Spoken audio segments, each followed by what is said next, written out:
Alors François, bonjour. Bonjour Marois. Alors depuis le début de l'année, les marchés sont en forte baisse. Quelle est votre analyse de la situation et quelles solutions développez-vous chez Arbevel?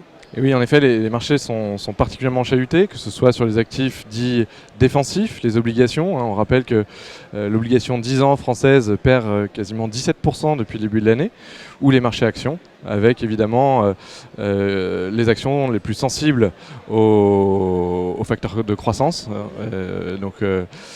C'est un moment assez particulier, assez atypique dans l'histoire des marchés financiers, puisque ce qu'on observe, c'est que cette baisse s'est faite de façon très rapide, dans un contexte microéconomique finalement assez favorable, puisque les entreprises que l'on regarde, avec qui on échange, annoncent des résultats en hausse de l'ordre de 15% depuis le début de l'année. Et pour autant, on a des marchés qui dévisent de près de 35% sur le Nasdaq, ce qui nous amène à faire des rapports qui nous amènent très très loin dans l'histoire financière, puisqu'en 1930, on avait une baisse assez similaire des marchés financiers, mais à l'époque avec des baisses de résultats très importantes, de l'ordre de 50%.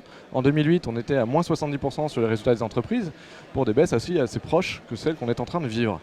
Donc nous, on est assez persuadés que c'est un moment qui peut permettre de saisir des opportunités pour ceux qui sont prêts à prendre du risque, et pour ça, on met en avant un fonds particulièrement, le fonds Pluvalka Sustainable Opportunities, qui est donc un fonds labellisé ISR, article 9, et qui joue deux grands thèmes particulièrement porteurs en ce moment, la croissance décarbonée, et donc avec une sensibilité aux matières premières qui sont favorables, qui tirent leur profit de cette période inflationniste, et puis tout ce qui est mutation sociétale. Voilà, donc ça donne un comportement assez blend, donc ni trop croissance ni trop value, qui nous permet d'être assez intéressant pour naviguer dans ces marchés complexes, dirons-nous. Très bien. Et quelles sont les nouveautés d'Arbevel pour 2022? Alors on attend avec impatience l'agrément d'un nouveau fonds chez Arbevel, un fonds de portage obligataire de crédit européen, donc d'obligations d'entreprise émises en euros, avec l'idée de saisir cette opportunité de rendement assez historique pour tous ceux qui justement ne souhaitent pas forcément prendre un risque action, mais chercher des rendements qui aujourd'hui sont très très attractifs. Ce serait notre premier fonds de portage obligataire chez Arbevel.